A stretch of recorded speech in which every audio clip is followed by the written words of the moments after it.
What's up? It's Alan and Tom, and today we're gonna go full caveman on you. Word.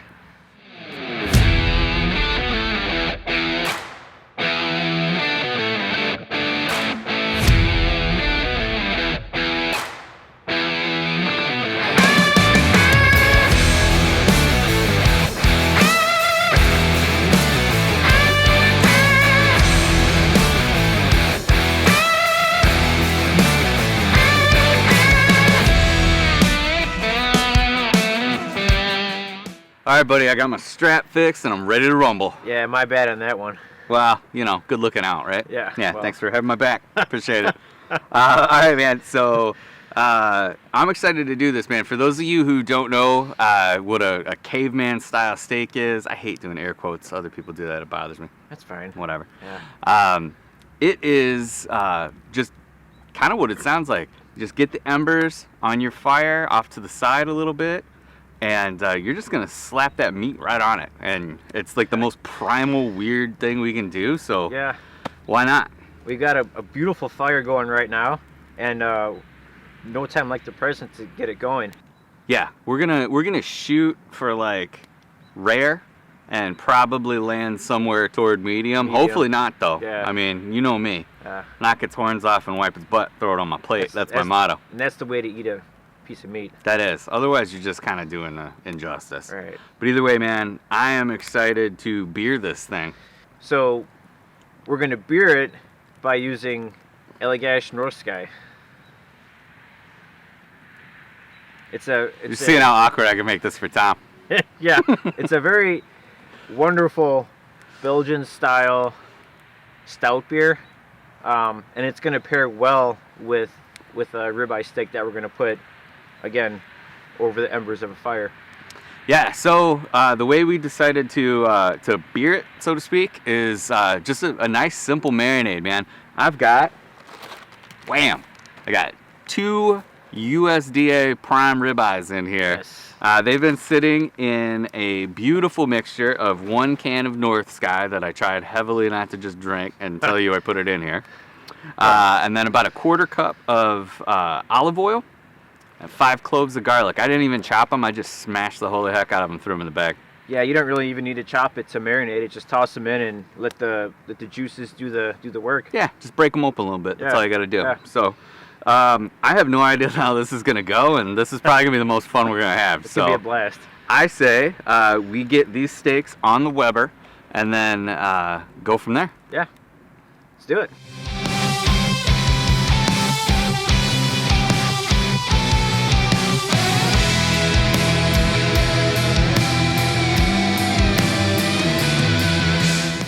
We've got the grill ready to go. The coals are set off to one side of the grill. That will help keep the temperature at a steady 250. That's the ideal place you want to be as far as this type of cook. Ellen's going to go ahead and place the meat. Yeah, so Tom, I'm going to be very careful, first off, to not sling meat, juice, and beer everywhere, because at that point I might as well just sweat, right? You're gonna keep them off to the side. You're gonna hear a little bit of a sizzle, but not too much. You should never be like searing them right now, because obviously that's where we're headed after this. We're gonna get these babies to about 100, 105, something in that range. In that range, the best we can. Yeah, we don't know what we're doing anyway. All right. And then we're just gonna slap them down on the embers in the actual campfire. If you want to try this at home, feel free to do it on the Weber. Just take a UV glove or whatever, pull this baby off to the side, get the grate off, and just set them right on the embers. But we're just gonna go full stupid. Yes, that's the way we do it. It's the only way I know how.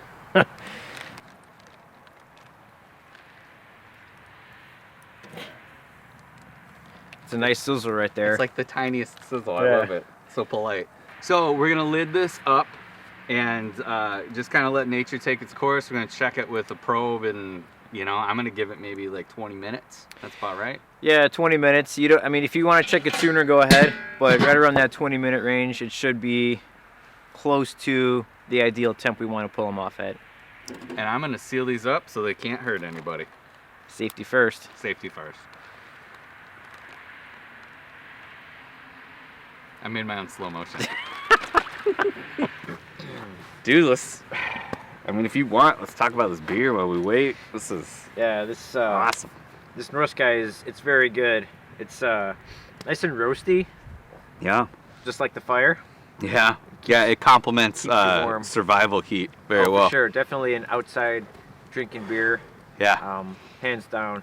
Yeah, this is a beautiful beer, man, because it's what I like about it. At 7.5%.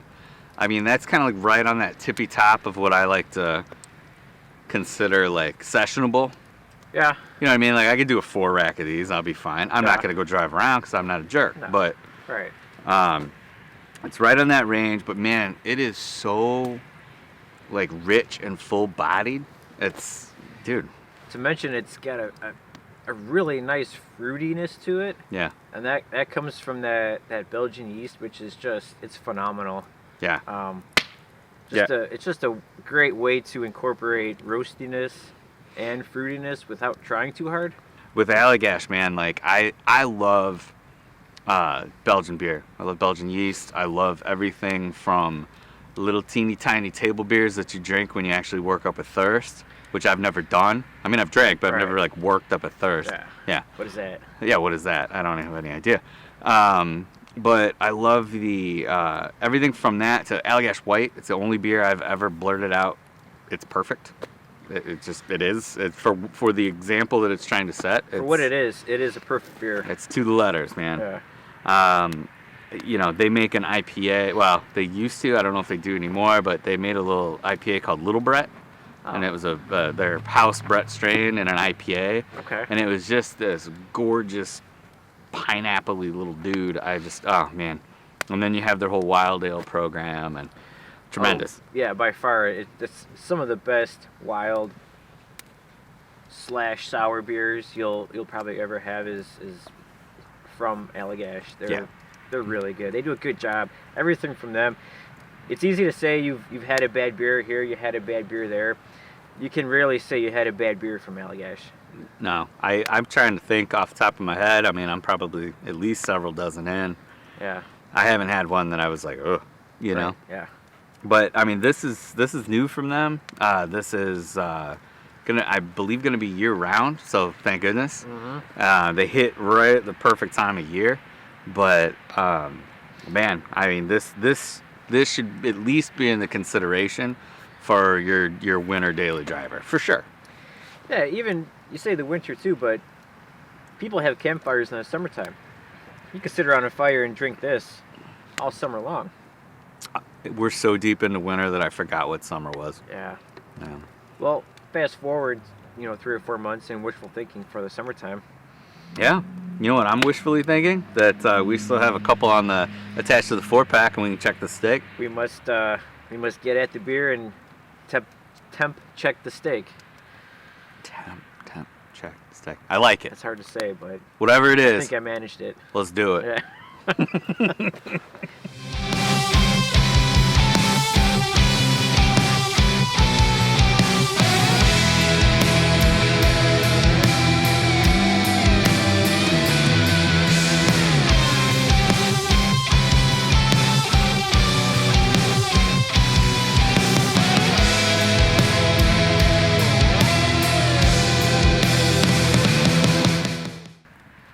We just crossed our 100-degree threshold, 102 to be exact, on each piece of steak. It's prime temp to pull them off. All we have to do now is to get our embers right on the fire, which is pretty glorious right now. Yeah. And then we'll be good to go. Yeah, man. This is a moment of truth. So we're gonna give you full video of this and hit you back up when we're tasting it and let you know what we think. It's gonna be exciting. Yeah. Or terrible. I'm hoping exciting. Me too.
All right, we pulled the steaks off. We carved them up, and they are absolutely pristine, tender as all can be. This is nuts. I thought we'd have to reshoot this video 700 times. Yeah, one take. One take. Ah. Yeah, it's pretty great, man. That steak is right in that like hot pink, not quite red area in the middle that I like. Yeah. I mean, it's like a notch below medium rare, which is exactly, that's where I want to live, man. This is what I want when I go to a nice steakhouse. This is how I want my steak to come out. I'm not even using a fork and a knife. I'm just gonna eat it like a caveman. Yeah, you're an animal, buddy. I am. Mm-hmm. I love how you definitely get a char on here, like a sear, but it's more even than just having like your grill marks. It's kind of all over the whole thing, but by no means is it like a crust like you get on like a brisket or something. That bark, it's not that. It's a very soft skin. Yeah. And it doesn't feel like there's any charcoal stuck to it. You don't get any wood embers at all. I'm sure it's in there, but it was just a really cool way to finish the sear on the steak after we brought it to that proper temp, and it came out fantastic. Yeah, I mean, if I were ever willing to actually have anybody over to my house, this would be a cool trick, you know? And it would just blow their mind. But yeah, we pulled it right at that 102 degrees, laid them down. We were maybe, a minute aside? Probably not even that. And they were ready to go. And keep in mind, too, we're doing this right now, like 15, 18 degrees outside, something like that. So we're battling the elements. It's pretty dang cold out. Yeah, so if you were doing this in the summer, I'm guessing a minute aside is probably way too much. Way too long. Yeah. Yeah. Pro tip, though, constantly probe your meat. Doesn't hurt. Pro tip. Yeah. Yeah. Somebody had to tell us that because we're not pros. Right. But yeah, pro tip. As far as the beer goes, man, so you can tell that you're getting some of these flavors. Like if you know what to look for, they're in there. Yeah. And I don't know if that's me just convincing myself, but it adds that richness and that flavor, kind of or like a Worcester sauce or whatever. It replaces it. Yeah, I think while it cooks, that flavor comes out. It creates that flavor. So instead of using soy sauce or Worcestershire, if that's how you say it. I just say Worcester. Worcester sauce? Yeah. I don't care. That's a tongue twister. Yeah, I almost never use it. Use a stout beer.